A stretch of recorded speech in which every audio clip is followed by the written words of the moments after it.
नमस्कार मैत्रिणींनो, माझ्या क्रोशे वर्ल्ड या यूट्यूब चॅनलवर तुमचं मनापासून स्वागत। मी तुम्हाला बेसिकपासून क्रोशा विणकामासंबंधीची पूर्ण माहिती देणार आहे। आज मी तुम्हाला बेसिक गोष्टी समजावून सांगत आहे। काही बेसिक साहित्य जे क्रोशा विणकामासाठी आवश्यक आहे त्याची मी तुम्हाला ओळख करून देत आहे। तुम्ही पाहतच आहात माझ्यासमोर इतक्या वेगवेगळ्या व्हरायटीच्या धाग्यांची लोकरीची मांडणी करून मी ठेवलेली आहे। तुमच्या माहितीसाठी मी हे वेगवेगळे प्रकारचे धागे आज तुम्हाला दाखवत आहे आणि वेगवेगळ्या नंबरच्या साईजच्या क्रोशा विणकामाच्या सुया सुद्धा आहेत। तर चला आपण माहिती घेऊयात। क्रोशा विणकामामध्ये जी लोकर आपण वापरतो ती 4 प्लायमध्ये वापरली जाते। 4 प्लाय किंवा 3 प्लाय याचा अर्थ काय आधी समजून घ्या। 4 प्लाय यामध्ये हा जो धागा बनलेला असतो तो 4 धाग्यांपासून एक धागा बनलेला असतो।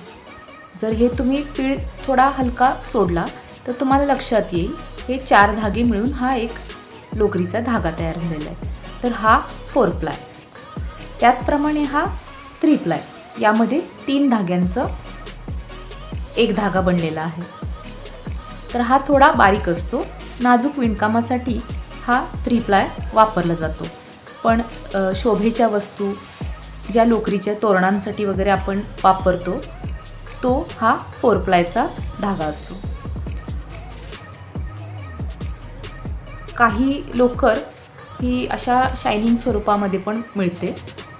तर स्पेशल काहीतरी आपल्याला जॅकेट वगैरे विणायचं असेल आणि ही सॉफ्ट पण असते तर त्याप्रमाणे आपण धागे बदलू शकतो। हा जो कॉटन थ्रेड आहे हा या टाईपचा दोरा याने मी एक जॅकेट बनवलं होतं। तर हा शेडेड आहे। असे वेगवेगळे प्लेन वेगवेगळ्या शेडचे धागेसुद्धा मार्केटमध्ये अवेलेबल आहेत। हा प्युअर कॉटनचा धागा आहे। तुम्ही वेगवेगळ्या गोष्टींसाठी वेगवेगळ्या तऱ्हेने वापर करू शकतात। हा जो कॉटनचा धागा आहे याने सुद्धा तुम्ही जॅकेट विणू शकता। अगदी कॉटन आहे, वापरायला सुटेबल असं आहे।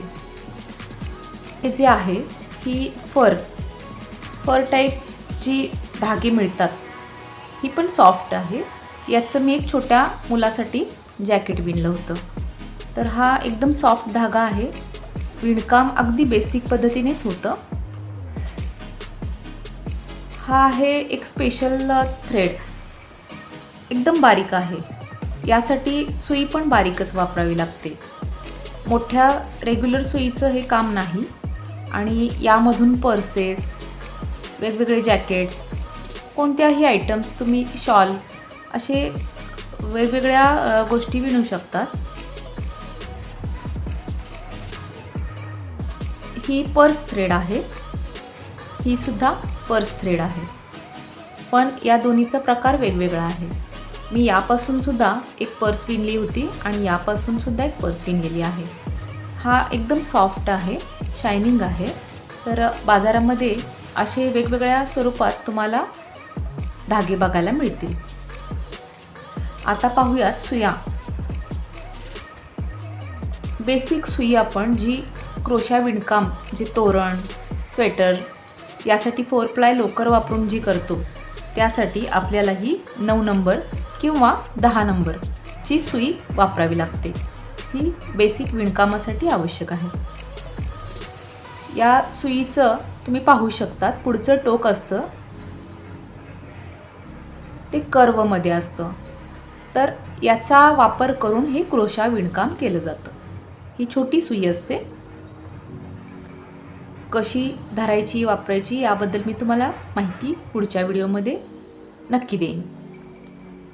ही 9 नंबर झाली।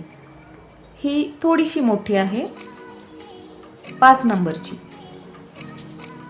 जर मोठा धागा घेतला तर 5 नंबरची, आणि मोठा धागा सैल विण ह्या दोन्ही गोष्टी हव्या असतील तर मी या सुईचा वापर करते.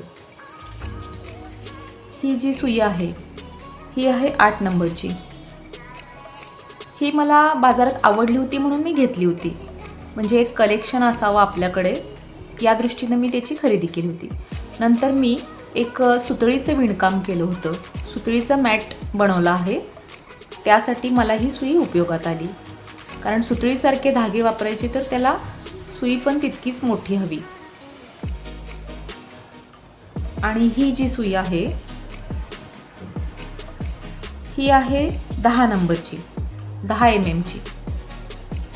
या सुईचा वापर करून मी जुन्या कपड्यांपासून, ओढण्यांपासून जे काय मी पट्ट्या काढून गालिचा विणलेला होता त्यासाठी मी या सुईचा वापर केला होता.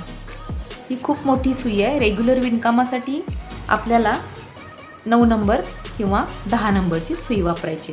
तर तुम्ही बेसिक विणकामाची सुरुवात करताना तुमच्याकडे ही 10 नंबर किंवा 9 नंबर या दोन्हीपैकी एक सुई हवी. आता ह्या ज्या स्टीलच्या तुम्हाला सुया दिसत आहेत या आहेत ट्युलिप कंपनीच्या सुया. तर यामध्ये ही माझ्याकडे आहे 1.6 mm ची. यामध्ये तुम्ही पाहू शकता याचं टोक पण बारीक आहे.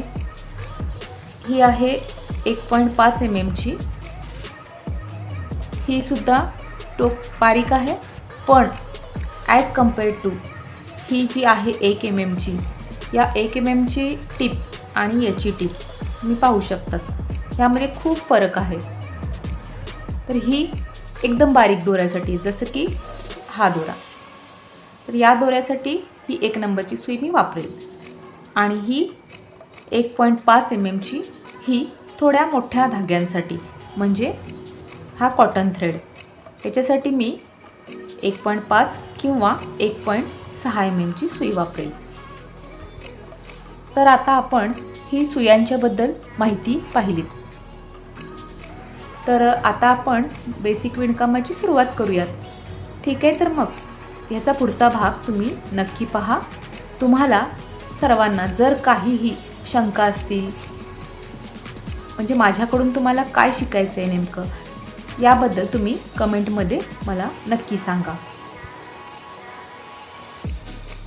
चला तर मग भेटूयात. धन्यवाद.